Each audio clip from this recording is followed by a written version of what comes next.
Okay, to make the Hawaii, we're going to crush up all our spices in a mortar and pestle.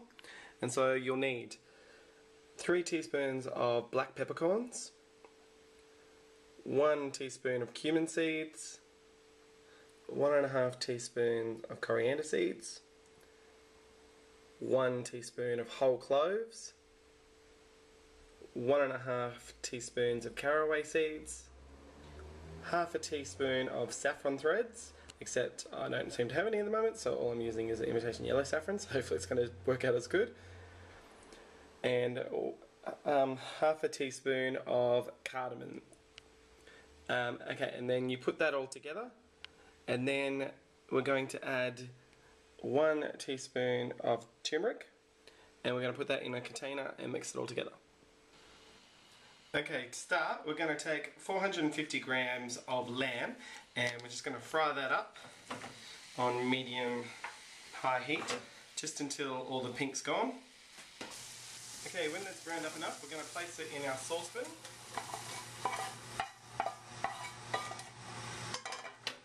Then we're going to add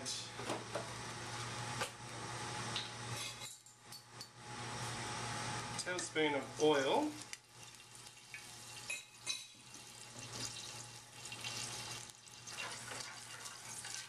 And we're going to fry off 1 large onion that's been diced, 3 cloves of garlic that have been crushed, and 2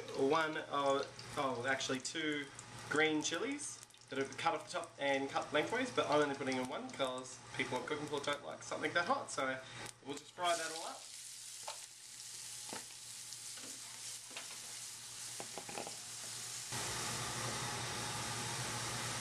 We're going to add the Hawaii as well that we made before.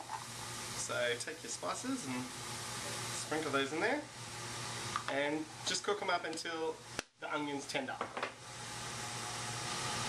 Okay, put the onions and that with the meat in your pot, then take 5 cups of beef broth, and we're going to put that in there too.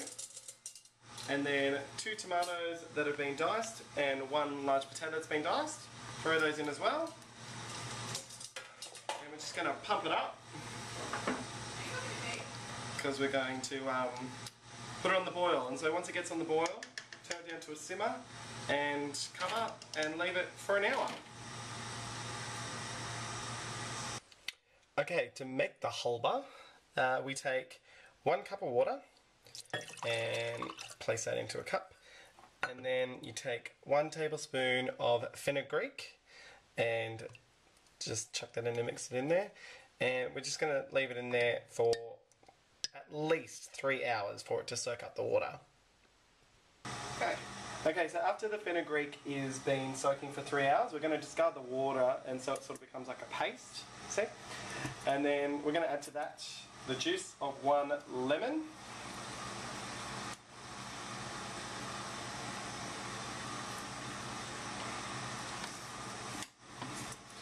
If I'd done this before, it would have been much easier. And a 1/4 teaspoon of salt. Now it says put it in the blender, but I don't think it's necessary, so we'll just whisk it up until it goes white and foamy, apparently. Okay, so that didn't really work in the whisk, so we're just going to put it in the blender. So blend it.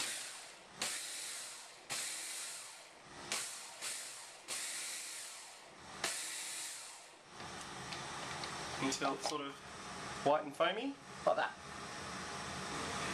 Okay, to make the shitney, what we're going to do is we got, so there's about 4 tablespoons of coriander down the bottom there, and then there's 1 green chili, 3 cloves of garlic, 2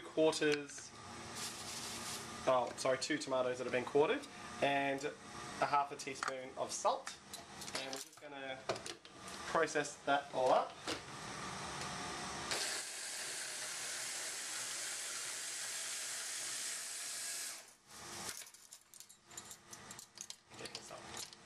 Okay, so after the hour of the simmering, we're just going to add about 1/4 cup of coriander.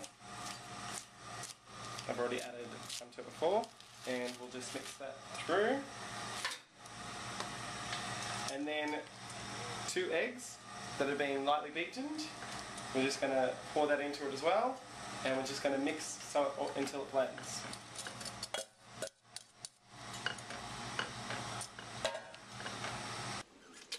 Okay, so now we've served it up. So we have the saltah, and then on top is the halba, and then on top of that is the shitney. And you serve it with some rice or with some Yemen bread. And there you have it. Saltah, the national dish of Yemen. Yum yum.